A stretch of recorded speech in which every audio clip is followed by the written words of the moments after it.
नमस्कार, मी सौरभ नाईक. आपण पाहताय NDTV मराठी. सकाळी 10:30च्या बातमीपत्रात आपल्या सगळ्यांचं स्वागत. आणि या बातमीपत्राची सुरुवात करणार आहोत ह्या क्षणाच्या एका मोठ्या बातमीनं. आणि आता बातमी आहे ती म्हणजे गोंदिया चंद्रपूर मार्गावर धावणारी पॅसेंजर रेल्वे तब्बल 7 तास उशिरा चंद्रपुरात पोहोचलेली आहे. आणि ही रेल्वे गाडी रात्री 10च्या सुमारास चंद्रपूरला पोहोचते, मात्र ती पहाटे 5 वाजता स्टेशनला पोहोचली. चंद्रपूर पासून 30 किलोमीटर अंतरावर असलेल्या या गाडीसमोर एक मालगाडी उभी होती आणि या दोन्ही गाड्या जागच्या जागी थांबून होत्या. त्यामुळे प्रवाशांनी गोंधळ घातला.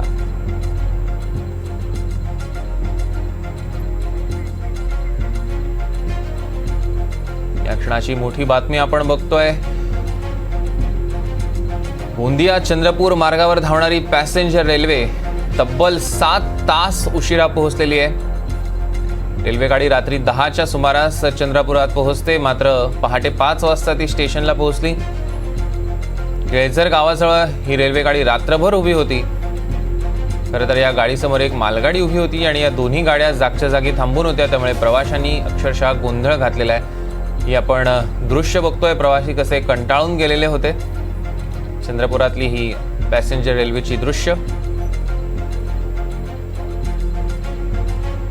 केळझर गावाजवळ ही रेल्वे संपूर्ण रात्रभर थांबलेली होती.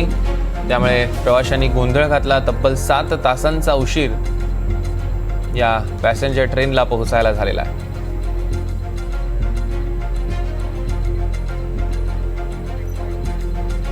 या संदर्भातल्या अधिकचे अपडेट्स घेऊया. अभिषेक भटपल्लीवार आपले प्रतिनिधी आपल्यासोबत फोन लाईन वरून जोडले गेले. त्यांच्याकडून अभिषेक, नेमका काय प्रकार घडला होता? नेहमी चंदाफोर्ट या स्टेशनवरती रात्री 10 वाजता येणारी ट्रेन जी आहे ती काल आज पहाटे 5 वाजता पोहोचल्याचं समोर आलेलं आहे.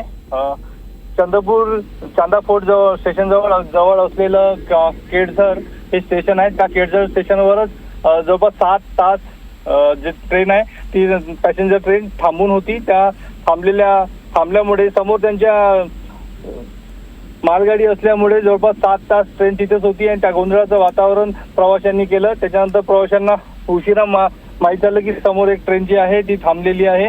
त्याच्यामुळे ट्रेनमध्येच प्रवाशांना रात्रभर तिथे झोपावं लागलं आणि तिथे पाण्याचा त्रास, अनेक गोष्टीचा त्रास जो आहे त्या प्रवाशांना झाल्याची माहिती समोर येत आहे. सौरभ, निश्चितच अभिषेक, या संदर्भातले अधिकचे अपडेट्स आम्ही तुमच्याकडून घेणारच आहोत. तुर्तास धन्यवाद.